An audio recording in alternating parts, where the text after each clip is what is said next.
seems to think being rich is the end-all be-all goal for happiness, I'm here to help you out.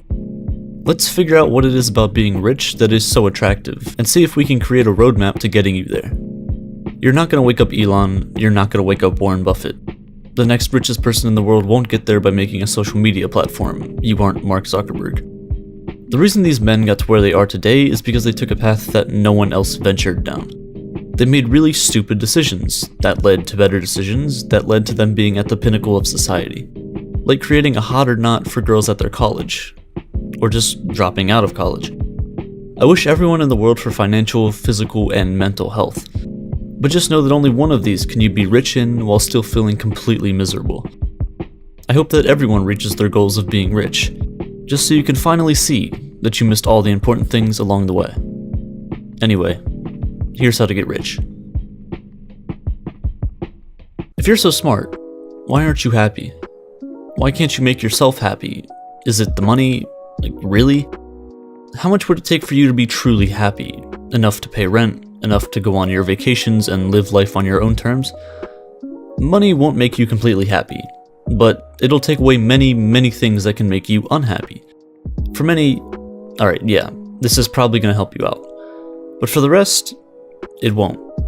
And you'll be even more confused than you were before. You'll fall deeper into a hole that is getting deeper faster than you can climb. What happens when you solve all the problems that money caused, and are still left over with unsolved issues? Then what? Then you hyper-focus on these problems, trying to find the roots of them, and you still don't know where it stemmed from. All the money you earned and all the riches you feel so entitled to aren't helping, and you're lost. What do you do then? Your therapist doesn't help you, the pills don't help, the money doesn't help. Then what? For so many people that I'm surrounded by, some very talented people who are some of the smartest people I've ever met, they struggle with the very thing that embodies who they are, that knows of its own existence. Their own brain. You're absolutely nothing without two things, physical well-being and mental well-being. These will beat you down to your hands and knees until you have nothing left. There's a lot that people want, and it seems like these two are always the last on the list.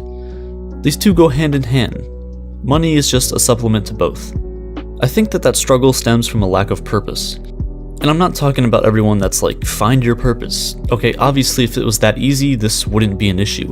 It's not a long-term thing. It's a day-to-day issue. What's the purpose of getting out of bed? What's my purpose today? Day in and day out, it's the same thing, over and over and over again. A mundane, static life will slowly drive you into insanity. Becoming rich has its downsides, many of which you won't find until you venture down that path. Having to put the entire business, company, even the world on your back can take a toll on you, physically, mentally, and fiscally. I don't know what you like, I don't know what you're good at, I don't know what you think the world needs or how you're going to improve it, but the one thing that I can tell you for certain that you're going to need to make it big is mental clarity. Slipping into mediocrity and sort of blending in with the rest of the world is terrifying. Failure is scary, and I've never wanted to avoid something so much in my entire life. That's where money comes in. It's a status symbol. You have money, you have everything else, right? It shows you're doing something and you're not a complete failure. So you have to be doing good, right?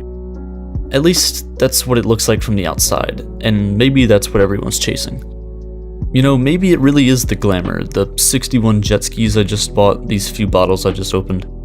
Alright, I get it, it's fun, it's cool. But after that, you still feel unsatisfied. It'll change from day to day. Maybe you're unsatisfied with your relationships, or friendships, or business partners. Or maybe you're unsatisfied with the fact that your interior decorator painted the walls cream instead of white. Okay, it could be anything. You're still gonna be unsatisfied. You're going to be unsatisfied with something. The people who can make it far, who will make the amount of money that will elevate them to the rich status, will almost always be unsatisfied with where they're at. It's a very lonely feeling, because no one else will truly get your exact situation except for you. It's the most alone you'll ever feel. It's also very comforting, knowing that no one else will understand how to get you out of this spot, so it's all on you. At least I find comfort in that. There are certain character traits of successful people that are a double-edged sword. Not knowing when to quit, persistence, sociopathy, manipulation. You ride a very thin line between an amazing person and an absolute freak. And that's the risk you take. Your entire life is a risk. Everything you do, someone is watching. Everything you say, someone is listening. You mess up, you're the first person to be blamed. The biggest gamble of all is attaching your name to something or someone. Whether or not you come out on top depends on how far you're willing to go. Becoming rich and successful isn't just a mental battle, it's a mental war. How much can you stomach? How far are you willing to go? How much can you take before it's all too much? Can you put yourself in the right spot at the right time with the right people in the right scenario? It's just a lot to handle. You dive in not knowing whether or not you're going to come out on top, and it's that fear that drives you into insanity trying to make everything work. This is why you need to be mentally strong, and that comes with so many underlying and linked conditions that are impossible to generalize for the public. Staying mentally tough is a single player game. There's cheat codes and buffs and potions that'll help alleviate some of your issues, but not all of them. You have to hope that you can figure out if it's a game that you can actually win. I think that's one of the bad things about me. I turn everything into a game. My life is a game of chess. I'm setting things up for weeks, months, years in advance, taking gambles on everything and kind of just hoping it works out. I've always loved the idea that you could figure things out, succeed, and come out on top in the end. Smart people are good at figuring out the truth, but this can hurt you and will get you into problems. Curious people won't quit until they get an answer that satisfies them. You have a point to prove, and you'll do anything to prove it to yourself. But you don't recognize how harmful it can be until you get there, until you look back and see how much it took for you to get to where you're at now. Anyone who is rich or successful has at least once questioned their entire existence. Why they're doing what they're doing, what's the point of it all. And then they wake up the next day and keep doing what they're doing until something changes. If it sounds like insanity, it is. You know, many people in the 1% have been publicly ridiculed and shamed for just doing what they think is right. Now, to be fair, most of the hate comes from ignorant and overall just ill-informed people who are just attacking others ad hominem, but regardless, it's still there. It's always talking about getting rich. What's the quickest way up? How can I get there? It takes a lot more than what it looks like on the outside. It takes an entire lifetime to blow up overnight. Make sure you read that again. Sure, there are some one-off instances where people just got dumb luck. It happens. But don't get jealous of that. You don't want that to begin with. You kinda have to think backwards. If you want to grow beyond measure, start big. By that I mean, start working for a large company and work your way downwards. You will have the experience of working with giants, but now have the authority and potential to create something new, something different, something that you felt was missing. Try to find things that are mainly available to the rich and distribute it downwards. It works pretty well. Cars were seen as things for rich people, until everyone had one. Wealth is what you want, the money you make while you sleep. It gives you freedom. Money is just how we transfer wealth. Money isn't going to solve all of your problems. Money is going to solve your money problems. Chasing money means you're chasing status, and that's why there's a negative connotation to being rich. Prioritizing status means you're trying to climb a ladder, climb the ranks to the top. And yeah, it seems appealing. But the only way your status goes up is to put someone else's down. And making enemies is ultimately going to make everything harder. The only status you should care about is your own as an individual. You want to be seen in a good light, but you shouldn't have to beg for it. If people want to respect you, they will. If they don't, their opinions are irrelevant to you. True status should be a positive sum game, nothing else. If you constantly have to brag about your status, you're a low status person. I hate to break it to you. Everyone has a moral code. You didn't read it in a book, you didn't learn it in school, you live it, you experience it. Having true status, or reputation, makes everything else you do so much simpler. You don't have to worry about getting backstabbed, you don't have to worry about looking for work. People will come to you, to work with you, because you're you. You see, if you get good enough at one thing, or a handful of things, you're going to be one of the top people, if not the only person, that others will come to when they need help. They won't have another choice. You are the choice. Your genuine curiosity will form a better career than following whatever is going to make you 6 figures this year. At the end of the day though, what even is a career? Is it for money? Is it for your happiness? Is it to give you purpose? What you'll find is that the longer you spend alone, the more time you have with your own thoughts and emotions will lead you to finding the things you really want to do. Less external influences, more internal thinking. But I'm not saying you need to completely isolate yourself. I'd actually recommend against it. Observing others, spending time with them, finding out what they want and cross-referencing it with the things you want is one of the best decisions you'll ever make. The world is shifting, it follows trends. Use that to your advantage. Staying local to your environment, to your industry, but seeing the things that everyone else dismisses. It's a mindset. For some reason, it's burned into almost everyone's mind that you need to figure out what you're doing by a certain age. And this is just idiotic. There's millions of jobs in the world. Yet we're apparently supposed to pick a career based on studying 10 to 15 subjects by the age of 21. Trying to figure out specifically what you want right away is setting you up for failure. Instead, this might help. Find something you enjoy. You don't have to be amazing at it, but just find something that the thought of doesn't make you want to bash your head into a wall. No matter what it is, if you can put it in front of them, someone else will have an interest in it. You'll find that the nicher the idea, the skill, how much easier things will become. If you can sell it, you're golden. Now I'm not talking about Billy Mays, I'm not talking ShamWow, but sell it by making it your own thing. Everyone else will follow. It's a lot easier to hop on a trend than it is to create that trend. This is why you'll win. You see, they don't have the steel framework that you built from nothing. Sure, they might make a building quicker than you, but in the end, you're the one with the skyscraper. I'm not trying to be that guy that's like, money isn't everything. I get it. Everyone likes to seem woke and pretend they don't care about money at all. But really, you know you do. You might not care about the money itself, but you care about the things that it brings you. Wealthy people attract more wealth. It's a compounding effect. If there's one thing you take away from this video, remember compound interest. I'm not going to sit here and preach it to you like your high school economics teacher did, but hear me out. Not just money, but relationships, trust, wealth, your skills. They all benefit from compound interest. Start early, start now, and long term, you will do well. I promise. I swear success isn't as daunting as it seems. It's an internal battle. The only problem is, no one wants to start the war to begin with. So please, do something today. And don't thank me until you're done. If I asked you the question, what is man's greatest invention? What would your answer be? There's a lot of options. Would it be fire? Because it gives us warmth, protection, and the ability to cook our meals. Or perhaps you would pick the wheel, because it's the driving force behind the beginnings of trade, commerce, and travel. While both of these are excellent choices, most of the time when we think about the greatest inventions of mankind, we tend to forget one of the most important ones of all: money. But unlike man's other great inventions, money is immaterial. Maybe that's why we don't often think of it in the same breath as some of the other great inventions. Things like fire and the wheel are tangible, but not money. Money is merely an idea, an illusion whose value is non-existent, only determined by the importance we place on it. Or at least money as we know it today. However, the fact that money is an illusion does not in any way undermine its importance. Before we created money, we were forced to trade goods and services directly in what we refer to as the barter system. People exchanging goods and services for other goods and services in return.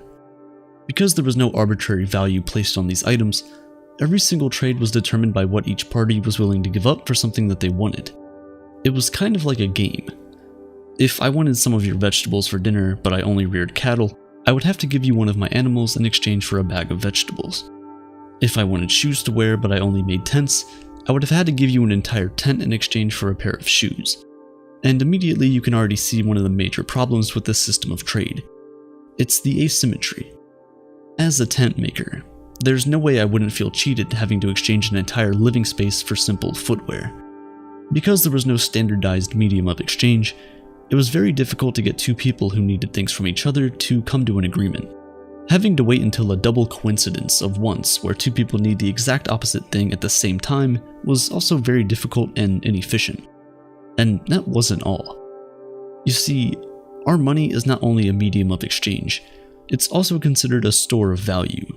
And before the invention of money, some people could never store their wealth for no fault of their own.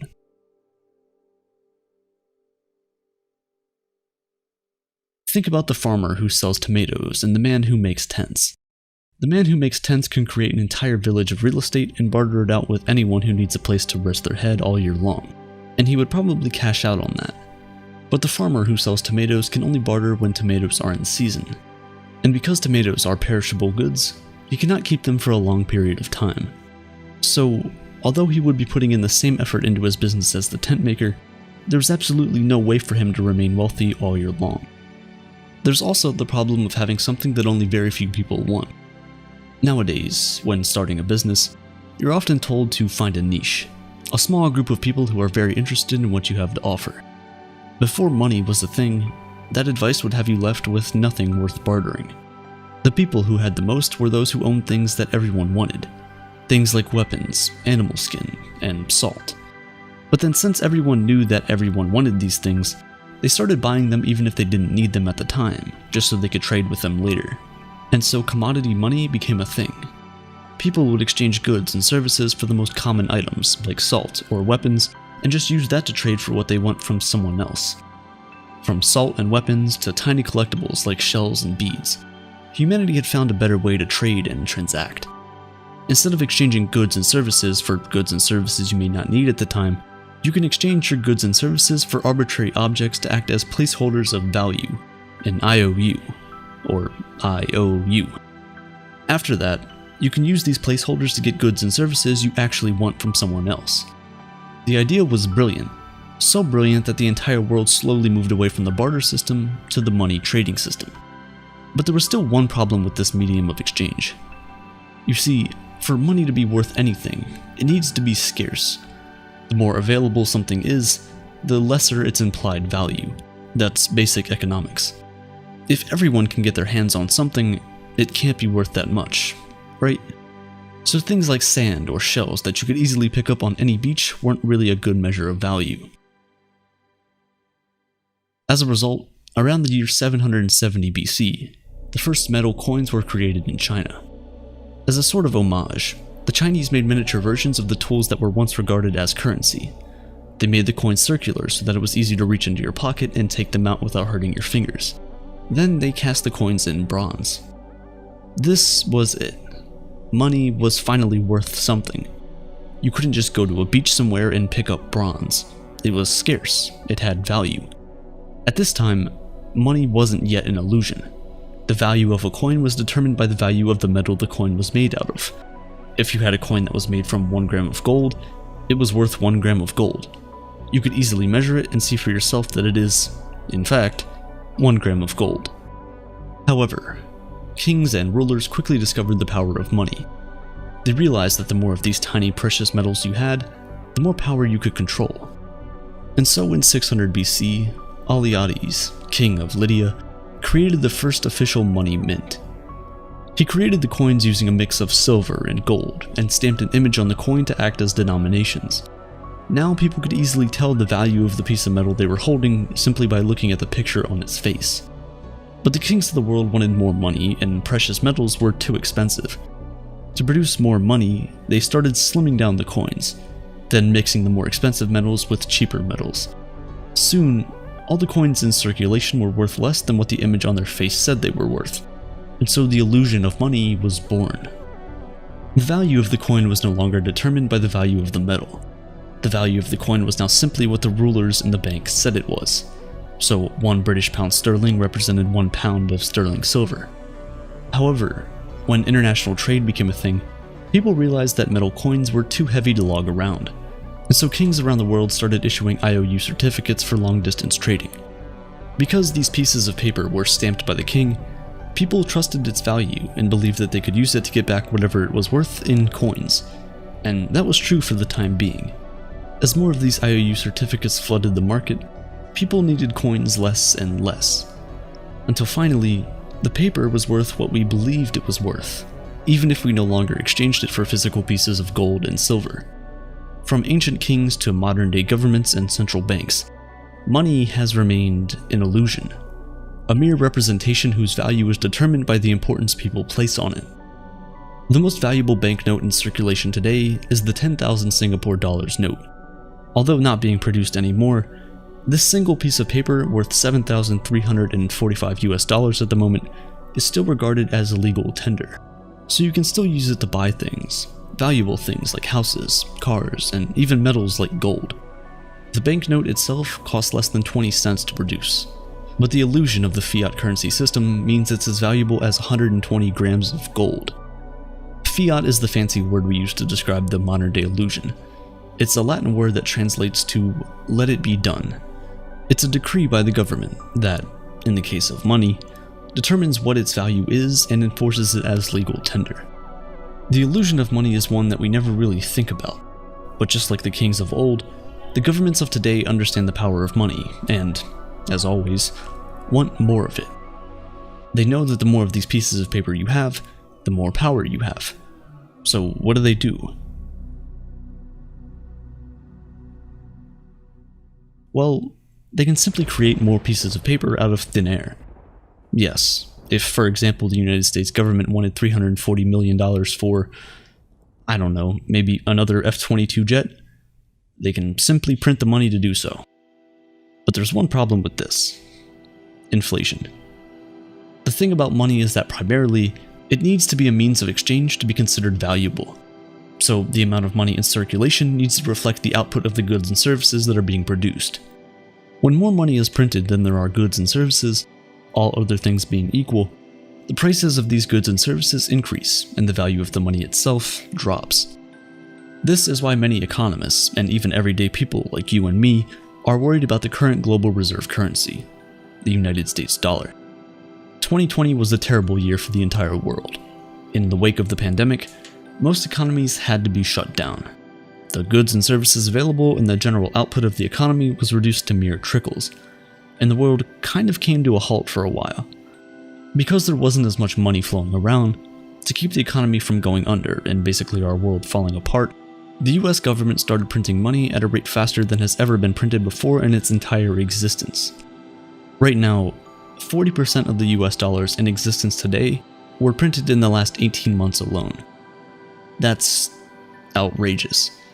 And because the output of the country hasn't really increased by that much, eventually, the prices of the goods and services might start to skyrocket. You can see this taking place in the price of commodities, such as lumber, which had as much as tripled in price from just a year ago. If you haven't noticed, some of the prices of the things at your favorite restaurants are now slightly higher than they were last year. It's an ever so small increase. Maybe the guac at Chipotle is 20 cents higher, but it's happening right there under your nose. On the surface, it seems like a good thing that governments decided to send out stimulus and unemployment checks to their citizens. But the reality is, it's a double-edged sword. Of course, it helps those most in need, and that's a good thing. We're at the point where, because of inflation and a slowed economy, people really aren't able to get the right jobs at the right times. Sometimes it's not even because they don't want them, but because it's simply worse than the alternative. For example, in the United States at least, if you're a waiter or a waitress, you aren't required by law to be paid even minimum wage. Some are literally paid $2 to $3 an hour, with the rest of their income coming from tips. But with a lot of restrictions and rules in place around the country, and not as many people going out, there's less customers. Less customers with less money means less tips. If your employees aren't making enough money, they're gonna quit. Simple as that. If your business doesn't have employees to help you run it, you're going to go under. It's a domino effect. But what can you even do? When you can earn more money from unemployment and stimulus checks than you would from being employed, why even look for a job in the first place? You see, the Federal Reserve of the United States is a very sneaky way for the government to essentially create money out of thin air and pump it into the economy without people thinking too much about it. Before 2020, the United States was $29 trillion in debt. It's an unbelievable and inconceivable amount of money to even begin with. This debt is obtained in the form of bonds and treasury notes, which are basically just pieces of paper that say the government will pay you so-and-so amount plus interest. Right now, a 10-year US Treasury bond will return you about 1.23% on your investment at expiry. So if you put in $1,000 today, you'll have made $12.30 by 2031. That sounds terrible already, but to add icing onto the cake, it doesn't even keep up with inflation, which is targeted to stay around 2% a year. It's a lot higher than that, but that's for another time. By investing in government notes of your own country, which issues the currency you use every single day, you actually lose buying power over a decade. It is weakened by the day. But regardless, banks, businesses, and individuals around the world buy these bonds and treasury notes, and the government uses all that money it gets back how it sees fit. However, when it's time for the government to pay its debt, all the money they made has already been spent. So they buy back all the treasuries and bonds, but only from the big financial institutions, and then pay them back with new money created out of thin air. Since March 2020, the Federal Reserve has bought back over $1 trillion in bonds, and is planning to continue to do so for the foreseeable future. With all the new money pumped into them by the government, banks can now give out more loans to people, earn more interest, and help grow the economy.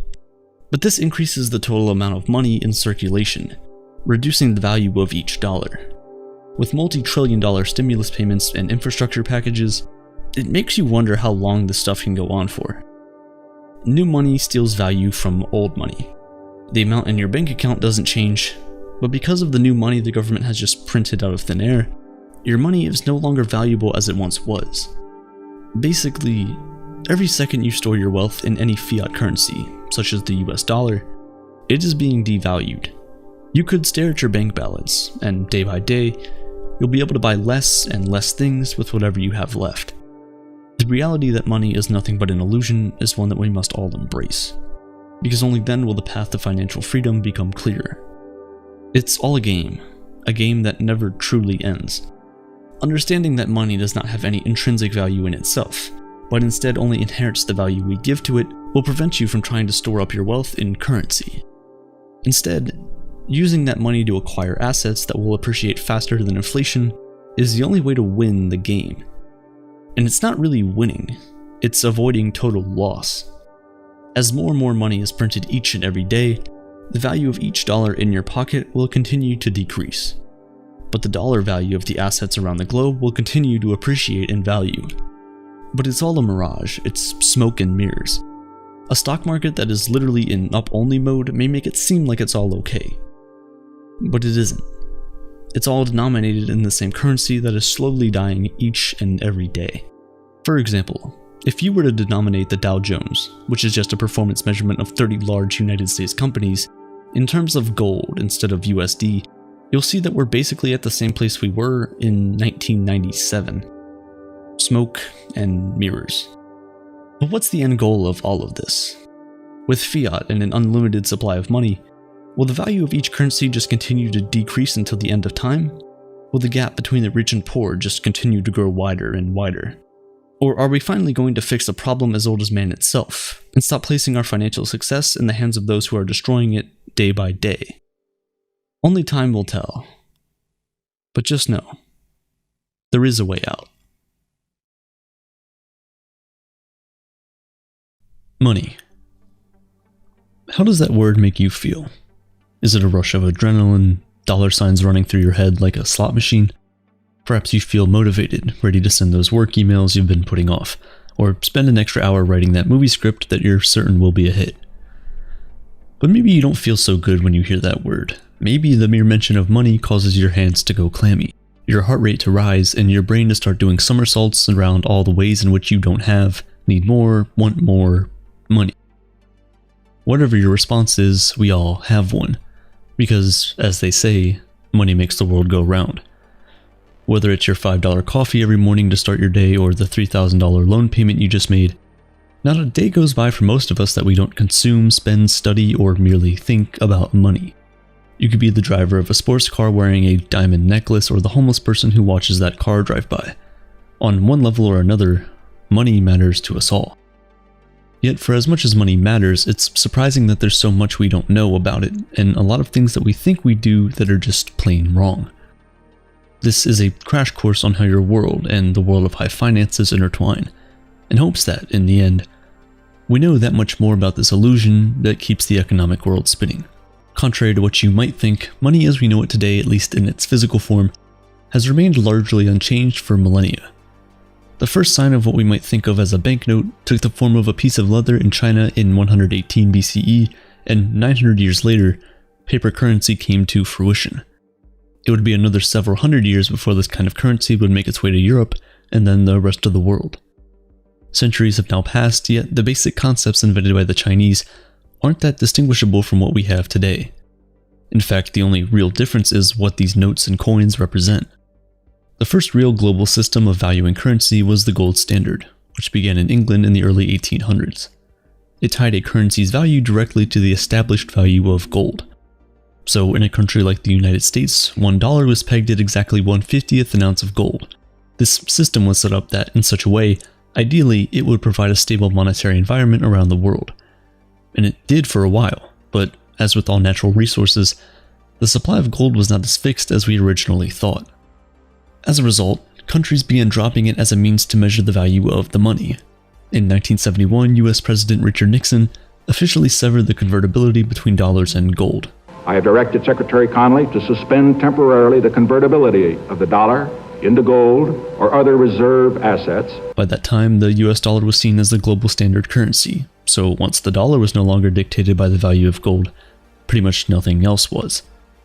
If the value of the dollar is no longer determined by the value of gold, what exactly makes $1 worth $1? Well, instead of a commodity-backed system like the gold standard, we now have something called fiat currency, which has no intrinsic value and is instead backed by a government. What gives today's dollar its value is the economic supply and demand in the United States. And who controls that? Governmental financial systems. In the case of the United States, it has the Treasury and the US Mint in charge of printing its money. But as we can see in the growing number of digital businesses and iPads in place of cash registers, money printing is a dying business. So if a government isn't literally printing money, how exactly does cash come into circulation? The vast majority of money exists only as numbers on a computer, incredible amounts of money digitally credited to commercial banks by a country's central bank. This central bank controls how much money it deposits into the commercial banks based on the economic situation of the country. During the earlier stages of the pandemic in the US, some of that money was sent directly to bank accounts in the form of stimulus checks. But that's an extreme case, and most of the time that's not how the money ends up with us. Here's how it usually works. A central bank sends money to banks and credit unions nationwide, and they in turn distribute that money into the economy by lending it to their customers. Which brings us to the topic of debt. Around 80% of Americans are in some kind of debt, yet many people don't know what exactly debt is and how its moving parts work. What they do know, and what is backed by several studies, is that even the idea of paying off debt can be a severe emotional strain. No one wants to owe anyone anything, but with the cost of living vastly outpacing the money we earn for a living, loans are the necessity everyone hates, yet most can't live without. You get a loan to purchase your car, start your small business, go to college, or buy a house. Very few people can afford a house with the money in their bank accounts, yet all of us need a roof over our heads. So some people choose to rent, while others decide to take out a loan from the bank in the form of a mortgage. But banks aren't charity organizations, they're built to make a profit, and the way they do that is through interest. Interest is the amount you, the borrower, pay to use the money a bank or financial institution has loaned you. Think of it like the rent you pay on your apartment every month. You don't own the apartment, but you get to use it for a fee. In the same way, you don't own the money you use to purchase your house, but you get to use it for a fee. And this buy now, pay later model does not only exist for big purchases like a house and college. It has permeated our entire society, so much that most things we purchase now exist on this model. Especially since the creation of the credit card. Don't have enough cash for that new couch? Put it on your credit card. Want to get that new iPhone? Pay a monthly fee to your internet service provider. Heck, even consoles like the Xbox follow the same model. We now use credit to pay for even small things like a sandwich, a new pair of pants, or food for our dogs. If we pay our balances on time for those purchases, we can avoid the interest rates that credit card companies charge and we'll be fine. But for a lot of us, especially in hard times, we tend to build interest on our cards, which can quickly lead to a pretty bad spot financially. Credit cards can help provide a financial buffer in a bind if needed, but they also come with an element of risk. So are they worth it? There's some mixed feelings about this. Some people think that using credit cards is a surefire way to send yourself straight into sinking debt. But others see frequent credit card use as a way to build good credit, which, if you've ever leased an apartment or bought a car, is an important part of daily life these days. Whichever side of the fence you're on, One thing we can all agree on is that you need to be careful when using credit cards so that you don't overspend and dig yourself into much deeper debt than is necessary. By being wise with your credit, savings, and increasing your income, you can have enough disposable income to finally do with your money what every financially stable person suggests: invest. Investing basically means committing your money to something to earn a financial return. It's making your money work for you. One mantra in the investing world is the greater the risk, the greater the reward. Investments like bonds are safer but offer lower returns, while investing in individual stocks can provide incredibly high returns but are also extremely risky. And let's not even get started on cryptocurrency. We'll need an entire video to go over investing properly, but in the end, if we get the opportunity to do so, our goal is to build our wealth, to increase how much we're worth, and that's the entire point of money, to show how much something, or someone, is worth. How much is a carefree retirement to you? That will inform how much money you put away in your retirement account. What about a car? We might splurge on a luxury vehicle because it's worth it to us to enjoy the extra comfort and social status. The byproduct of this is that, as a society, we become obsessed with the idea of worth from material goods and worldly possessions, to personal worth and even that of others. Publications like Forbes and Bloomberg publish wealthy individuals' net worths, assigning a number to someone's success. To create these lists, dozens of reporters track down millionaires and billionaires all across the world, collect their personal information, add up all of their presumed assets, and subtract their liabilities. So if Jeff Bezos owns approximately 10% of Amazon, and we subtract his jet, his yacht, and any other creature comforts that he enjoys from that 10%, we should be able to identify his net worth. That simple addition and subtraction seems deceptively easy, doesn't it? Well, that's because it is. It's hard to get reliable data, and it's hard to figure out exactly where wealthy people store their money. Many of the wealthiest people in the world are investment bankers, but on a day-to-day basis, there's no way to know the composition of their firm's portfolios, which directly dictates the wealth of those who run it. There's also discrepancies when it comes to celebrities' wealth, perhaps where most of our obsession lies. Kylie Jenner was said to be the youngest self-made billionaire at one point, but her business isn't just valuable because of how much money it makes. It's valuable because she is involved with it. The business's worth is reliant on her involvement. Her wealth is wrapped up in her business and vice versa. So the equation becomes even more complicated. I hate to break it to you, but most celebrities' net worths are basically guesses and not really an accurate portrayal of how much they control. So why are we glued to these lists? Are we ultimately comparing ourselves to the world's richest people, allowing ourselves to be fascinated by financial wealth at our own expense? The truth is, while learning about money and understanding how our economic system works will not guarantee you a spot on Forbes' billionaire list, it can give you peace of mind. Knowing a thing or two about money can help us see the world a little more clearly and not feel so overwhelmed by economic news. Because although having money isn't everything, not having it is. In October 2008, a paper titled Bitcoin, a peer-to-peer electronic cash system, was published, announcing the creation of one of the world's first cryptocurrencies. This paper was written by Satoshi Nakamoto, the inventor of Bitcoin. Nakamoto then created a message board called Bitcoin Talk and wrote, "I've developed a new open-source P2P eCash system called Bitcoin. It's completely decentralized, with no central server or trusted parties, because everything is based on cryptographic proof instead of trust. Give it a try." Obviously, people did. But who is Satoshi Nakamoto? The short answer is no one knows. There's at least one real person behind this alias, because someone wrote the code for Bitcoin, published a paper about it, sent emails, and made forum posts about the new digital currency, but beyond that, Nakamoto's identity remains a mystery. Some think it's Elon Musk, though he's denied the rumor. An Australian computer scientist named Craig Wright claimed to be Nakamoto and was awarded copyrights on the original paper published on Bitcoin in its early code, although the validity of his claim has been called into question by many journalists and lawyers who have followed him through multiple court cases. There was even a Japanese-American physicist named Dorian Nakamoto, who many thought might be the elusive crypto god, but alas, he insists it wasn't him. Perhaps one of the reasons that Satoshi Nakamoto will never come forward is because they own about 25 billion in Bitcoin. Bitcoin that has never moved, and sometimes anonymity is the only way to feel safe. It makes sense that one of the largest contributors to the cryptocurrency world would want to remain completely hidden from the public, After all, anonymity is one of the biggest selling points of the entire invention. Cryptocurrency are digital currencies that verify and record transactions to a decentralized blockchain. A blockchain is essentially an immutable public ledger. Once transactions are completed, it is final and irreversible, and every person on Earth can view it for themselves, despite not having an identity tied to it. It offers a way to move money outside of central banks and financial institutions, giving people a perceived sense of freedom and safety in their financial lives. But the reality is that although anonymity can give a sense of safety to some people, it can also be extremely dangerous. The anonymity promised by cryptocurrency isn't only appealing to those who are skeptical of traditional financial institutions, it's also a useful tool for criminals, dangerous people who want to bypass banking systems and move money anonymously. Dealers and users buying and selling drugs and even darker illegal goods on the internet, while avoiding the watchful eye of law enforcement.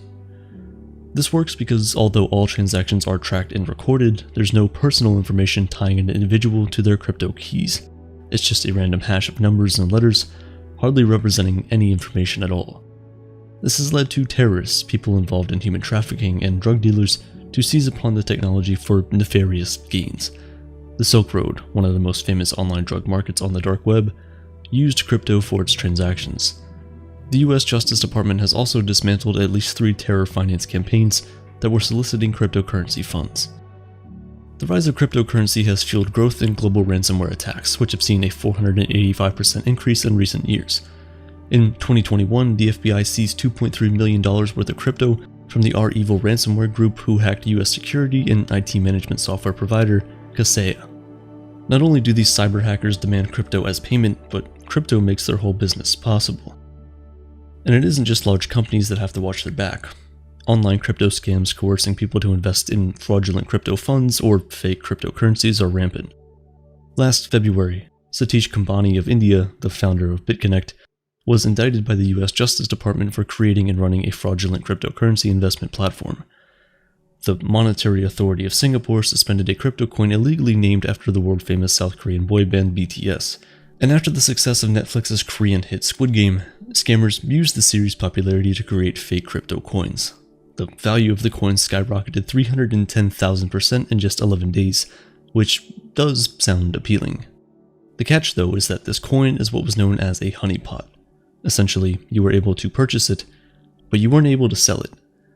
Because of this, you traded your dollars for this Squid Game coin, and the scammers escaped with millions in cash from unwitting investors, leaving them with a token that couldn't be sold and is literally worthless. Now, you might say, well, scams happen at all financial institutions, and you'd be right, but at least with many third-party backed institutions, you get protections that crypto just doesn't offer. If your regular credit card gets hacked, you'll usually get your money back since your bank or financial institution has consumer protections. With crypto, those protections don't exist. So when hackers get access to your private keys, or you get scammed into buying a fake coin, or you invest in a fraudulent exchange, once you give them your crypto, it's gone forever. In 2021, there was a reported $3.2 billion in crypto stolen, a 516% increase compared to the year before. And as new technologies involving crypto and blockchain technology become more popular, a new wave of crypto and NFT scams will inevitably rise. One of the most popular beliefs of crypto and NFTs is that you can make a lot of money trading them, but every experienced financial advisor and trader will tell you that trading isn't a great way to earn a regular income.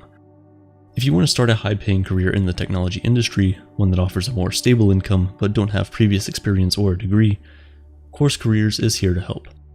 All you do is go through an affordable online course where you learn everything required to actually do the job. Once you're done, you have the incredible opportunity to work with one of the hosts of the companies they're partnered with. These companies drop their degree and experience requirements to hire Course Career graduates into entry-level positions and internships. You no longer need to spend a fortune on college to get a good-paying job.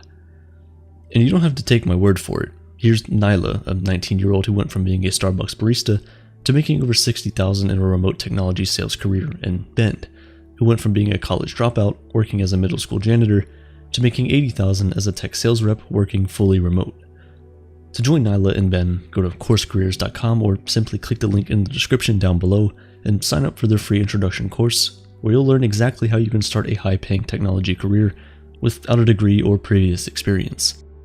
When you're ready to get to the full course, use code Aperture50 to get $50 off. back to our story. NFTs, or non-fungible tokens, are blockchain-based tokens that represent a unique asset like a piece of art, music, or other digital content that can be purchased with cryptocurrency. They're meant to give artists more control and freedom over their work, but we don't live in an ideal world, do we? Although NFTs were, in a sense, invented in 2014 with the creation of Ethereum, the real NFT revolution began to boom in 2021. With the help of artist Mike Winkelmann, also known as Beeple, his digital artwork Every Days, the first 5,000 days, sold for $69 million and helped put NFTs on the map. Since then, artists and collectors at every scale have benefited from the creation of NFTs, but they've also experienced the same rampant scamming in all areas of the crypto world. A crypto investor who goes by Metacoven bought Beeple's NFT for $69 million in 2021 and also happens to be the owner of the world's now largest NFT fund, which studies data to provide analysis on various NFTs. Is $69 million a lot to pay for a digital piece of art? Yes, but what if it brings in far more than $69 million to your business? Some say that Metacoven's purchase of Beeple's NFT allowed him to drive up prices in his own NFT business. NFTs have, in a sense, become a game of who can tell the most believable lie. It was once reported that an NFT called CryptoPunk 9998 of a white-haired, green-eyed pixelated character sold for $532 million. It was set to be the most expensive NFT of all time, until it turned out that the buyer and the seller were the same person, creating a fake valuation for their own benefit. In the crypto world, since buyers and sellers remain fully anonymous on the blockchain, the wallets involved in the transaction are known, but who they're owned by is not. However, due to the open nature of cryptocurrency, anyone could check the chain and see for themselves that these two wallets had interacted in the past. If overestimating the value of digital art was the only problem, then maybe NFTs wouldn't have such a terrible rep. I mean, who even determines the worth of physical art anyway? Sadly, with NFTs, overestimation of value is just the beginning. NFTs are embroiled in more scams than you could possibly imagine. In February of 2022, a small but reputable NFT marketplace, Cent, had to suspend sales after rampant fraud was discovered on the platform. Its users were minting counterfeit digital assets despite the marketplace's best efforts to ban them. This is just one example of issues around the authenticity of crypto art and reinforces one of the most popular sayings in crypto. Don't trust, verify. With an entirely public blockchain, you are entirely capable of checking every single transaction you make to ensure that what you're purchasing is coming from the original creator. Unfortunately, many seem to forget this crucial part of what makes cryptocurrency important. In another example, someone sold a fake Banksy NFT for over $300,000. One of the specifically dark sides of NFTs is that people who get into digital art for creative purposes are easily exploited. Enthusiasts communicate on apps like Discord, Twitter, and Instagram, but these same apps allow hackers to lure ignorant NFT aficionados into scams by using fake links that look like an opportunity to mint NFTs for cheap, get free airdrops, and much more. The targets are asked to invest their crypto into NFTs that won't ever be created, and then all of that money just disappears from their wallets, never to be seen again. Even Beeple's fans haven't escaped unscathed. In May 2022, scammers hacked Beeple's Twitter account and stole $438,000 worth of crypto and NFTs from his followers. They impersonated the artist, claiming to have launched a new line of digital art with Louis Vuitton, and posted a raffle for the fake collection in his Twitter bio. The hackers used a phishing scam, deceiving people into revealing sensitive information or unknowingly installing malware. Once they clicked the link in his bio, all the crypto and NFTs in their wallets were completely wiped out. The fragility of the crypto universe was clearly evident in the recent collapse of the cryptocurrency exchange FTX. FTX was the brainchild of Sam Bankman-Fried. He was the founder of the quantitative trading firm Alameda Research in 2017, and then FTX 2 years later. As the majority owner of both firms, there was initial concern over his conflict of interest, but he assured people that they were separate entities. Fortunately, that turned out to be a lie. Contrary to what Bankman-Fried said, FTX used its customers' money to fund risky bets made at Alameda. They would take customers' deposits, sell them on FTX to regular traders, and then use the cash to invest in other companies. To take it even further, these companies they invested in would often be forced to store their treasuries and accounts on FTX, where the funds could then be used again by Alameda, and the snowball continued to roll. On November 6, 2022, the world's largest crypto exchange Binance, which was also a leading angel investor in FTX, said it would unload hundreds of millions of FTX tokens. This was also around the time a leaked balance sheet came out showing that the majority of FTX's collateral was in their own FTX token. As you can imagine, if Binance were to sell hundreds of millions of this token, it would drive down the price and in turn drive down the value of the collateral that FTX held, collateral that was supposed to be customers' assets. An OTC or over-the-counter deal was offered by Alameda to purchase them at $22 a token. But this wasn't taken. The market called their bluff, and within 48 hours, FTX's token was down 93%. Days later, the US Securities and Exchange Commission and the Justice Department began investigating FTX, and on November 11th, Bankman-Fried resigned from both companies, and FTX filed for bankruptcy. In many ways, the FTX collapse seems like a traditional financial catastrophe, the kind we saw during the 2008 financial crisis, but crypto, with its promise of anonymity and its assurance of no go-betweens, makes the FTX disaster very different. Millions of dollars in FTX funds were stolen during the bankruptcy process. No one knows by whom. The collapse of FTX has led other crypto exchanges to tout their cash reserves and call for greater transparency because, even if you're not out there buying and trading crypto, you know it's had its fair share of pretty bad PR moments. And just a couple weeks ago, one of the largest banks backing crypto clients, Silvergate Capital, collapsed during the disastrous Silicon Valley bank run. Silvergate got into the game very early and was willing to work with many tech and crypto companies, which led to a $6 billion valuation in 2021. But as they say, oh, how the mighty have fallen. And the loss in value isn't the only narrative that needs damage control. As crypto has grown in popularity, especially amongst young people, environmental concerns around what it takes to sustain the industry have become widely discussed.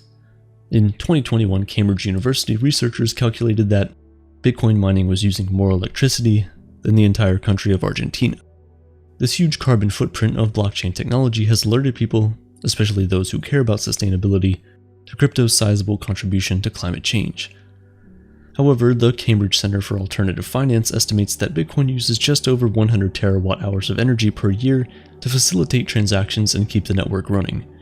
In reality, this is actually less energy than what is used for gold mining in a year. In fact, the iron and steel industry uses over 10 times this amount of energy on an annualized basis. If Bitcoin was a country, in terms of energy usage, it would rank 32nd out of 59, tracked by the Cambridge Center.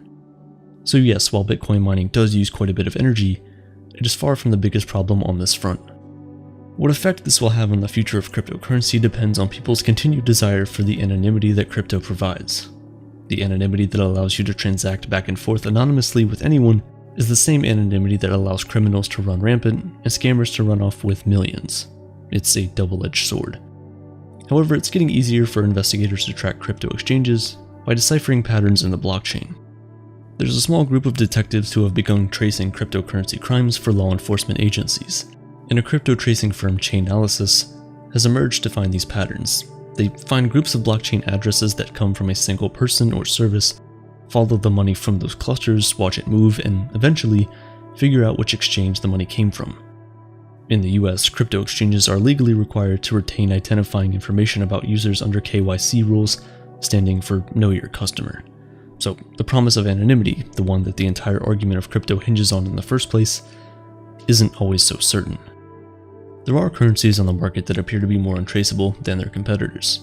Monero, which has been adopted by dark web markets, claims to be untraceable. Zcash is another that gives even the best tracers trouble, leading many to fear it will provide safe harbor to criminals and people evading taxes. The question is, will law enforcement and other agencies be able to catch up as new blockchain tech is created? So far, they're not doing too badly. In 2021, criminal investigations by the IRS seized over $3.5 billion in cryptocurrency. There was a $56 million seizure by the Justice Department, and $2.3 million was seized from the ransomware group behind the Colonial Pipeline cyber attack, which alerted the American public to the real potential danger of these cyber criminals. Then in 2022, a New York-based couple was arrested for laundering money they'd stolen by allegedly hacking a large crypto exchange, Bitfinex. They had turned some of the money into the apparently untraceable Monero, but law enforcement apparently could trace it and found exchange accounts in their name. they found the private keys of a wallet holding over 100,000 Bitcoin and seized it, being worth about $3.6 billion at the time. To this day, it's not known if or how these addresses were tracked. However, one thing is certain, and is that this was the largest cryptocurrency seizure in history. So while crypto has its positive aspects for those seeking complete control over their finances, its trustless and anonymous nature requires extreme caution, because the negatives can cut quite deep if you aren't careful. If you are going to get involved, be wary of scams, hold your own keys, and remember, don't trust, verify. Governments across the globe continue to look at how to regulate cryptocurrency before it gets too out of control by their measures. Unfortunately for them, bureaucracy tends to move very slowly, while technology, especially crypto, moves at breakneck speed. Money. Our lives revolve around it. We all want it. We know we all want it. Most of it doesn't even exist beyond the heavy-duty servers of some bank. And yet, the pursuit continues for this elusive thing. Despite its presence in everyday life, despite the fact that we spend most of our waking hours working towards money, it's still somehow taboo to talk about. We like to pretend that money is not important to us. And sure, money is not the end goal. In fact, one of the most common regrets of people on their deathbeds tends to be that they worked too hard, chasing after money, of course. For all its value, however, money still can't buy you a meaningful relationship or an experience. But while money can't buy any of those things, it can make them more accessible. Is happiness not easier to achieve once you know the bills are all taken care of? Is happiness not easier to achieve when you are able to give a loved one something you know they deserve? At the very least, more money often equates to more choices in terms of how you want to spend your time, whether that is with your loved ones or in chasing a passion you had as a kid. And even if you disagree with everything I just said, in order to change the world, you will still need the backing of financial capital. Now, with that said, and hopefully having navigated through the awkwardness of introducing such a topic, let's cut right to the chase. How much money should you be making? How much is enough? And mind you, there is a very good reason to ask such a question. This is not just for curiosity's sake. Studies show that when you have actually put a metric to a goal, and maybe even written it down, you are more likely to achieve it. People who vividly picture a goal are 40% more likely to successfully achieve it. So, how much? What does the literature say? Well, the relationship of money and happiness is a complicated one. First of all, emotions are generally hard to track, and second of all, this question has not been researched all that much. However, anyone talking about this topic has to bring up a piece of literature from 2010, authored by Daniel Kahneman and Angus Deaton. Their paper looks into the relationship between income and happiness, but it goes a bit beyond that. The authors decided that simply looking into one metric as a measure of subjective well-being would fail to capture the complete picture and confound the findings. So they looked at two things: emotional well-being, which is defined as the day-to-day satisfaction, and life evaluation, defined as the thoughts that come to mind when one thinks of life as a whole. You could also think of emotional well-being as the sort of short-term happiness, and life evaluation as the long-term happiness. Now, what did the research find? It turns out, life evaluation rises steadily with income. The more people earn, the more positively they tend to think of life in general. Emotional well-being, on the other hand, seems to plateau after an annual income of around $75,000, meaning till that figure, for the majority of people, each bit of raise in income will feel great. But after it, your day-to-day happiness won't go up by that much. So, there it is, right? That's the magical number. Well, not quite. For one, this is a study from 2010. Because of inflation, today, that amount is closer to around 93,000. And I should also mention that this study was conducted with US residents as participants. What is considered a good life will definitely vary drastically in other parts of the world. Let's get that right. Just recently, in the first few weeks of 2021, researcher Matt Killingsworth published the latest findings on the very same question. How much money should you be making to be happy? His findings? Experienced well-being continues to rise even beyond the coveted $75,000 mark. And not just that, it continues to rise just as steeply as before, meaning the return on investment isn't any worse off the more money you make.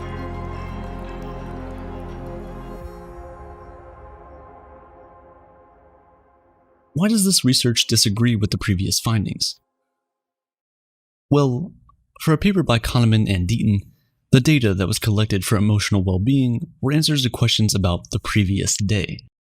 That has the potential to fail to capture what a person was actually feeling in that moment of happiness or sadness, because our minds tend to play tricks with us. Killingsworth research, meanwhile, is collected via an app which pings users at various times of the day. It is more convenient than the traditional forms of surveying, and, as such, he had a significantly larger pool of responses to base his findings on. This also allowed him to more truly capture what participants were feeling. So, if we are to accept Killingsworth's findings, then both people's day-to-day happiness, as well as their general outlook on life, tend to improve with higher income. So does that mean we should all just aim for an astronomically high salary in search of happiness and hope that we get there someday? Is that a realistic target? There's a thought experiment to try and answer that question for us as individuals. Author Brad Stollery came up with the idea for the experiment. It goes like this. How much money would you have to be paid, right here, right now, to never receive another dollar of income from anyone else? Now, you might think that's a straightforward experiment. You just aim for a really, really high number. Somewhere in the hundreds of millions or billions for most people, I guess. The catch is that this experiment will be run in groups of 5 people, and whoever has the lowest figure in mind will actually walk away with the money. The rest of the players get nothing. The game theory at play here is actually quite cool. The interesting thing about this experiment is that it pits 2 of your impulses against each other, and in doing so forces you to be reasonable. Because, of course you want to aim for a high number, but you also want to win and have the money, so you can't just aim for a stupidly large number. Of course, this experiment is talking about money paid as a lump sum, while most of the research looks at salaries. The perceptions of well-being might as well be different for the 2 of them, but it's hard to see why the thought experiment won't work with salaries too. Go ahead and ask yourself that question and see what you come up with. The answer might help you more vividly visualize a target that you can actually work towards. Of course, we all want to achieve happiness, but more income is easier said than done. When should we really stop trying? And what if the circumstances are simply not there for a raise or a promotion? Well, that's where the other part of the puzzle comes in, our adaptation. Don't get me wrong, it's a wonderful thing. Being able to adapt is what allowed our species to come so far. But at the same time, it also means that whenever presented with an improved quality of life, we rapidly adapt to it and begin taking it for granted. It would explain why most people live their lives from 9 to 5 chasing after that next raise, because staying where you are, regardless if you make 5 figures a year or 7, brings with it a heavy feeling of obsolescence. Then there's obviously an element of comparison. We've known this for a while that comparison is the thief of joy. You might have a 7-figure salary, but you won't be anything close to happy if you compare yourself with Jeff Bezos, who has more money than brain cells. Literally. Studies also show that for the same salary, people living in a rich neighborhood feel worse than people in a poor neighborhood. While both participants likely take joy from their salaries, they also compare them with that of the Joneses. If the Joneses make less than you, you're happy. If they make more, you're not. Research also says easily accessible money improves well-being more than money that is stowed deep inside someone's pension. The closeness of a number that you can glance out of your pocket can be a reassuring breath of air. Having only $500 worth of disposable money in a bank account can improve life satisfaction by up to 15%. Then of course, there's a question of what you do with the money that eventually leads to happiness. If you simply make more money for making money's sake, you might still get some joy out of it, assuming you're successful. It's much like a game, but the elation will pale in comparison to that of a person who spends his hard-earned cash in a better way. Buying time is often seen as one of the best ways to spend your money, and that it allows you to focus on the most joyous aspects, while offloading the more laborious aspects to someone who will happily do them. The gig economy has made this more accessible than ever before, allowing people to spend more of their time for the things that truly matter, even if it means having a little less in the bank account. This might mean paying someone to do the dishes so you can read a book to your child in bed, or it could mean purchasing a more expensive ticket to be able to spend some time with family. Material possessions also draw a lot of attention when it comes to the relation between wealth and happiness. The research is clear on this too. Spend on experiences, not things. The reason is that experiences are exclusive. Nobody can feel what you felt on that trip with your best friend. Nobody can buy that exclusivity. Despite the fleeting nature of an experience, it can last a lifetime. And unlike the value of objects, which tend to depreciate over time, experiences only seem more enjoyable in hindsight. Our minds tend to overlook the small bumps in an experience, the delayed flight, or the poor Wi-Fi, and remember only the good parts. So instead of aiming for a certain salary figure, it might make more sense to aim for experiences, and pursue the ability to afford those experiences. Of course, this is not to say that material possessions cannot be an experience. A song might be an experience, a cup of coffee might be an experience, an expensive car might be an experience. That's really up to the individual to decide. But people generally overestimate how happy they'll be once they have that one new thing. However, once we have it, the feeling of satisfaction slowly erodes, and we are back where we started. On some level, it might be a bit troubling to accept that money does indeed buy happiness, or at the very least buys ways towards happiness. But really, haven't we known this all along?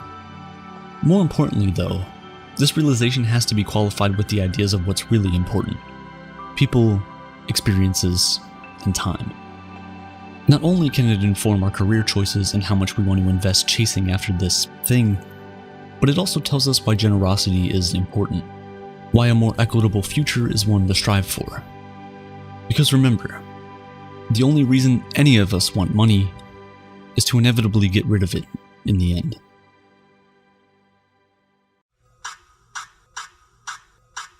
What would you do if you won the lottery? Personally, I'd pay off my debt, quit my job, and move to Japan. It's a fun scenario to think about even if it's never going to happen. Statistically, you're more likely to give birth to quadruplets or be crushed by a meteor than win the lotto. That is unless, of course, you're Evelyn Adams. In 1985's Adam won a $3.9 million jackpot from the New Jersey State Lottery. Just 4 months later, she won again, bringing her total payout to $5.4 million, nearly $15 million in today's money. Adams was basically the first person in American history to ever win multiple million-dollar prizes. Basically overnight, she went from working in a convenience store to being worth more than some CEOs. With her newfound wealth, Adams paid off bills, set up a college fund for her daughter, bought a car, and lavished friends and family with gifts. You'd think a story like this would come with a happily ever after finale, but you'd be very wrong. Soon after winning, Adams noticed her privacy rapidly disappearing. She felt that she couldn't go anywhere without being recognized, and while some people celebrated her good luck, others resented her for it. Still, more came to her asking for money. She put a stop to her plans to go to school and study music, made several bad business deals, and ended up giving away a substantial portion of her wealth. By 2012, she had lost her entire fortune after gambling away the last of it at the casinos in Atlantic City. Today, she lives in a trailer park. Adams would later say about her experience, "I won the American dream, but I lost it too. It was a very hard fall. It's called rock bottom." The story of Evelyn Adams isn't unusual. Multiple lottery winners have found their supposed good luck quickly turn sour as the sudden influx of cash ruined their lives. I guess the saying is true: money can't buy happiness. Except it isn't. Scientific research has demonstrated a positive correlation between wealth and individual happiness. The key, it turns out, is knowing how to use that money to buy happiness and not just having it. But to understand this, we need to answer the question, what is happiness? You'd think it would be fairly simple to define, but from a psychological perspective, happiness is actually quite complicated. There are hundreds of different neurotransmitters that contribute to our unique understanding of what feels good. Each one plays a specific role and is responsible for a range of different emotional experiences, but by far the most important of these are dopamine, serotonin, and oxytocin. Dopamine is strongly tied to our reward center. Serotonin helps us relax. Oxytocin helps us bond and form relationships. Taken together, these three molecules could be called the happiness trifecta, a potent chemical cocktail responsible for feelings of excitement, bliss, contentment, and every other positive emotion. Neurochemistry aside, our subjective interpretations of happiness can roughly be divided into two categories: pleasure and purpose. Pleasure is the short-term, day-to-day happiness that we get from a good meal, spending time with friends, or going for a jog. We might refer to this more simply as mood. Purpose is the harder to define sense of fulfillment we gain when we feel that our life has meaning. This delineation goes all the way back to Aristotle, and scientists today still use it as a way of evaluating an individual's overall happiness. There's a significant difference between pleasure and purpose, and just because a person has one doesn't guarantee the other. Take a new college student, for instance. They may experience frequent daily pleasure in the form of spending time with friends, attending social events, and enjoying a much greater level of personal freedom and independence. Yet this same person may struggle to figure out what exactly they want to do with their life. This causes them stress and contributes to low levels of life satisfaction. Conversely, a successful CEO or entrepreneur can feel that sense of purpose in their work, while having low amounts of daily pleasure. The burden of running a massive company weighing on them and sucking the joy out of even their favorite hobbies. Happiness, then, is when we experience both pleasure and purpose simultaneously. A truly happy person is someone who is able to find enjoyment in their daily experiences while also working towards larger goals to give their life meaning. If we're going to use money to increase our happiness, we should then consider using it to enhance both our pleasure and purpose. You may think the simple solution is to just make more money.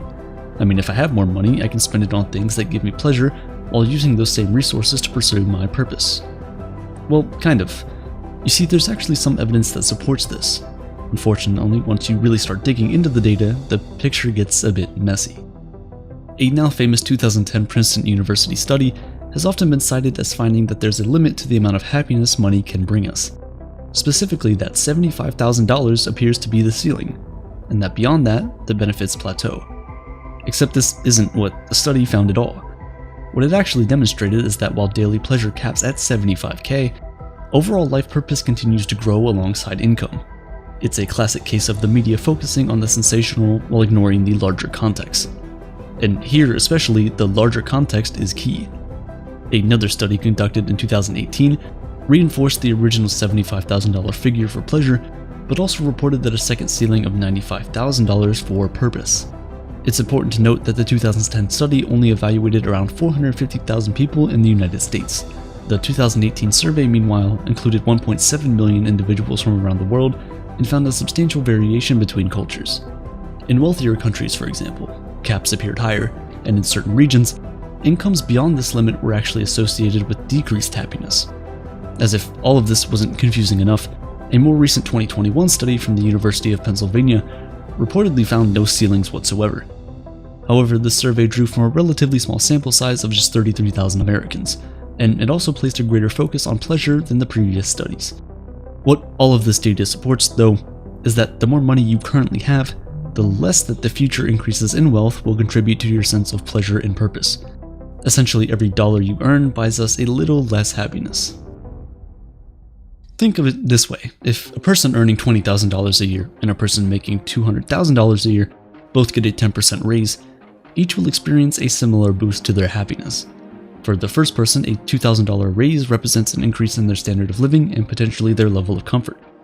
But for the second person, $20,000 is a proverbial drop in the bucket with a much less dramatic effect on their daily life. What this means is that while there is a positive correlation between money and happiness, it's one with diminishing returns. Once you've passed a certain threshold, it takes increasingly larger amounts of money to trigger the same neurological release of feel-good chemicals as when you had less. So if chasing money for money's sake isn't an effective strategy for buying happiness, then what is? Well, in a few words, spending what you already have wisely. Positive psychology is an entire school of study devoted to quantifiably figuring out what makes life worth living. Its goal is to analyze positive experiences, traits, and institutions with the aim of improving quality of life. Not incidentally, it is extremely concerned with happiness. In terms of the best way to spend money, the school of study divides potential purchases into two categories: pleasures and comforts. In some ways, this reflects the Aristotelian distinction between pleasure and purpose. Pleasures by their nature are transient and short-lived, like biting into a chocolate bar. Comforts, on the other hand, are more permanent, but are largely taken for granted, like running water and electricity. We tend to not notice them until they're gone. In general, investing in comforts tends to be a sure method of raising our baseline level of happiness. They help to prevent and alleviate suffering, ensuring you're able to focus your attention on other pursuits rather than spending all your time simply trying to survive. Things like a reliable vehicle, a house in a safe neighborhood, and for nations without socialized medicine, quality health insurance are all comforts essential for improving an individual's quality of life. Perhaps the most important comfort a person can invest in is leisure time. Time is, after all, the only resource we can't get more of. As such, it has a much higher value than any currency. Having leisure time means we're free to pursue the kinds of experiences that give our life both pleasure and purpose. Studies have found that these kinds of activities are a more reliable source of happiness than any material purchase. No matter how excited you were when you bought that new smartphone, eventually it'll age. The screen will crack and the battery will die, and a new model will come along and become the new object of your desire. Just watch my entire video on planned obsolescence and you'll kind of understand what I mean. On the other hand, a once-in-a-lifetime trip to a foreign country will be remembered for years afterwards. What starts out as a trip will become a story you share again and again, providing you with a continuous source of joy. Of course, you don't have to spend a fortune on an overseas vacation just to find a little happiness. Going to a concert, taking a hiking trip, or simply getting dinner with friends offers the same benefits. Perhaps the best experiences to invest in are those that allow us to improve ourselves at the same time. Learning a new skill or taking classes at a local university creates feelings of personal growth and progress. In fact, skill mastery is an important tool used in cognitive behavior therapy to help combat a variety of mood disorders, from borderline personality disorder to depression.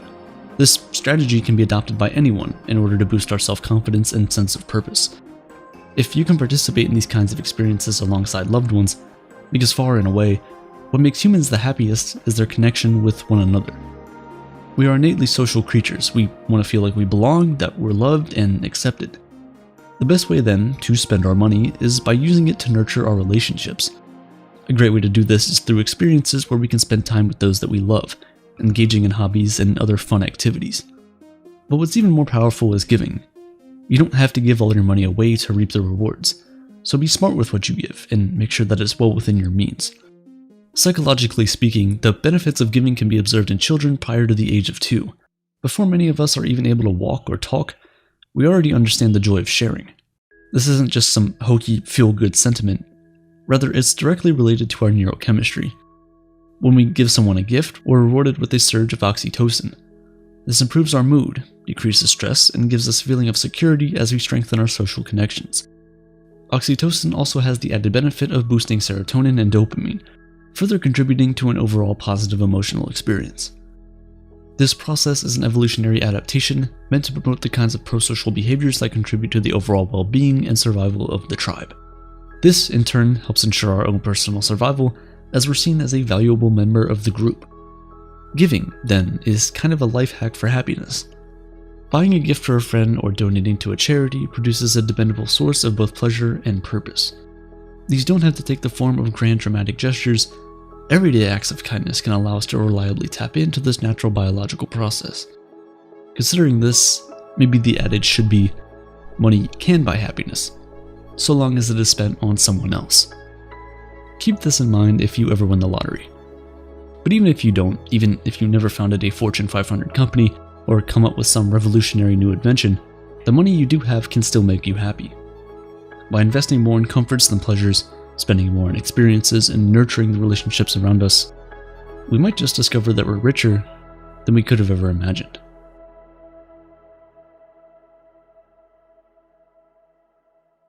Picture all the gold you could possibly imagine. Now, double it. That's how much wealth the richest man who ever lived controlled. Yet most people will go their entire lives without ever learning his name.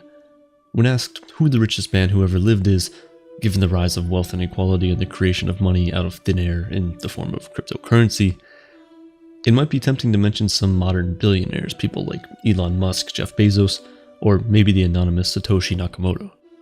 But all of these answers would be wrong. To find out who the richest person who ever lived was, you'd have to go back to West Africa in the 1300s during the Mali Empire. If you're not familiar with the greatness of the Mali Empire during that time period, don't feel bad, it's not your fault. Western history tends to ignore the achievements of African nations prior to colonialism. History books often focus on the progress made by great thinkers in the West, even when there's plenty of evidence to suggest that a lot of those discoveries had already been found somewhere else in the world. This is especially true in terms of mathematics and astronomy, but that's a subject better suited for its own video. The Mali Empire was an exceedingly wealthy one, with 3 large gold mines that accounted for half the world's gold reserves at the time. The region was thriving. Add to this the fact that they were also blessed with salt and copper, and you start to see just how wealthy this African nation was. In 1312 CE, Muhammad ibn Ku, the reigning emperor of Mali, set sail across the Atlantic to look for new land. Sadly, he was never heard from again. In his absence, Mansa Musa took over as emperor and would go on to make Mali one of the wealthiest empires in the history of humanity, and make himself the wealthiest man who ever lived. When he took over as emperor, Musa quickly discovered that simply processing half the world's gold isn't enough to put you on the map. So he looked to expand the trading network of his empire in a bid to bring more business to the nation. At the time, Mali wasn't well known to Europe or the Middle East, where most of the large trading cities and city-states were.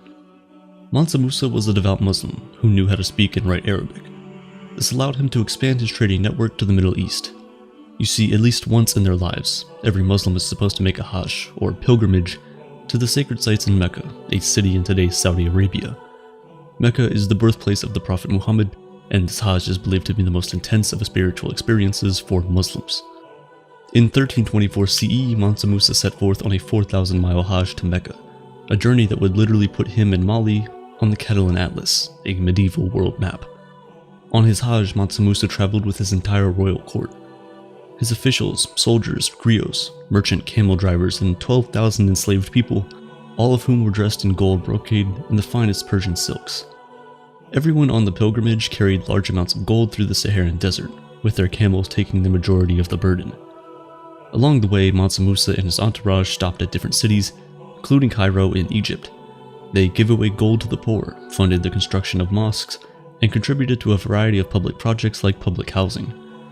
By doing these things, he hoped to make the Hajj easier and less hectic for other Muslims, a show of empathy that was rare for leaders of his day. Mansa Musa gave away so much gold that he decreased its value, creating an economic crisis in the Middle East. In total, his generosity caused roughly $1.5 billion in economic losses. Once he realized what he had done, he tried to buy back as much gold as he could to fix the crisis, as he hadn't intended to cause financial distress to the cities he had visited. His generosity was spoken highly of wherever he went. He gave away so much to strangers that his griots, who were singing historical storytellers, did not like to praise him with their songs. They believed that he was wasting resources outside of the kingdom, but in reality, the emperor had so much wealth that he could give the entire world and still have more than enough to advance his empire. And so did he. Upon his return from Mecca, he annexed the region of Gao, the trading city of Timbuktu, and many other cities. In total, he annexed 24 cities. He then transformed Timbuktu into an enormous commercial hub. It had so much gold that it was considered a real-life El Dorado, the lost city of gold. Emperor Musa continued to grow his wealth by expanding his business outside of his empire. He helped establish this trans-Saharan trade route, which connected the Mali Empire to the Mediterranean and most of the world. He contracted great architects to build enormous mosques and universities that still stand today. He had the Sankore Madrasa Mosque converted into a university that hosted 25,000 students, 1/5 of the population of Timbuktu at the time. At its peak, Sankore University hosted the largest collection of books and scrolls in the world, roughly 1 million in total. Thanks to the university, the average citizen of Timbuktu learned how to read and write in Arabic, which was an astonishing literacy rate at the time. Mansa Musa invited scholars from all over the world to teach at the university on subjects like astronomy, mathematics, Quranic studies, and legal affairs. Over time, the university produced its own leading scholars who astounded even the most knowledgeable men of Islam. Many would go on to become professors at universities in Morocco and Egypt. It was a citadel of knowledge. Although the school hasn't been an active university for hundreds of years, the structures stand as a testament to the rich intellectualism of Western Africa before the age of colonialism.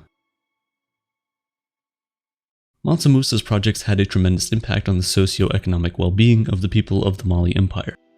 They helped shape and transform the values and quality of life of the Mali people in a way that astonished visitors. During his visit in 1354 CE, the great world traveler Ibn Battuta observed that the people of Mali were very timely in all their endeavors, including their daily prayers and business dealings. They also competed with each other to give generously to charity. Poetry and culture flourished, and the people followed strong rules of cleanliness. The women of Mali enjoyed freedoms not seen in most other places in the medieval world. So, Mansa Musa was able to provide a decent life for his subjects, but how much wealth did he really control? All historical accounts resist putting a figure on it. They want you to imagine the most amount of gold you can possibly think of, and double it. One of the only estimates of Mansa Musa's wealth is from the website Celebrity Net Worth, which wasn't even around in the 1300s. They estimate his wealth was around 400 billion in today's dollars. That would make him richer than any existing billionaire, but we can assume his net worth would have been far greater than that. It's also possible that Mansa Musa wasn't really the wealthiest man who ever lived. His successors technically had the same resources he did, and the gold mine and empire existed before he became the ruler of Mali. But what separates his wealth from the rest is how he used it. He gave away so much of it, and what he kept, he invested in his homeland and his people. Mansa Musa's notoriety came from spending and giving away his wealth, not hoarding it. Because at the end of the day, what good is a person's wealth if it doesn't touch people's lives? Many of us admire the billionaires of today, but for the most part, their wealth just sits idle or is used for vanity projects like buying a social media platform or the world's largest yacht. Yes, it's their money, and only they get to decide how they use it. The reality is, if we didn't have media sources constantly reporting on their personal wealth, it would largely be meaningless to us.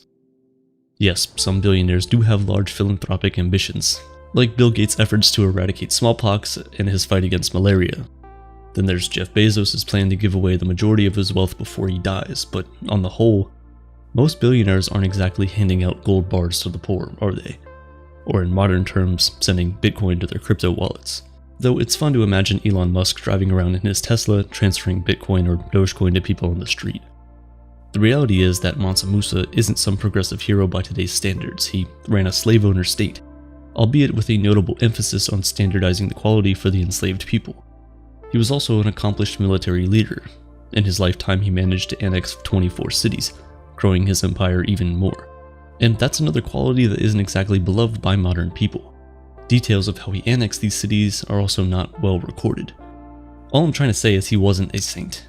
He was still an emperor in the 14th century. But it is possible to admire the way he used his good fortune. He spent his wealth changing people's lives. He embraced the values of Islam in a way that lifted the average Mali person. Religious fundamentalist leaders today typically use their religion to control and harm the welfare of their people. Mansa Musa is a great example, if you're ever searching for one, of a religious leader who used his values earnestly to help his people instead of harming them. After he died, his sons took over the empire, letting it dissolve over time. It was strange, they had similar resources but seemed to lack something their father had. Musa had a good strategy and a desire to better his empire for his people. That, combined with his wealth, is what put him on the world map. Otherwise, I doubt we'd remember him as the wealthiest person who ever lived. He'd just be another forgotten king bound for the faded records of history.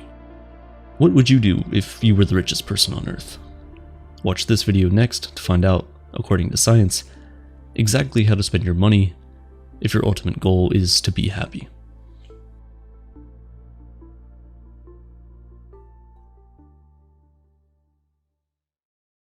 Since everyone seems to think being rich is the end-all be-all goal for happiness, I'm here to help you out.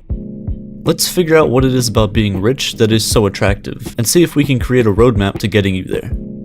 You're not going to wake up Elon, you're not going to wake up Warren Buffett. The next richest person in the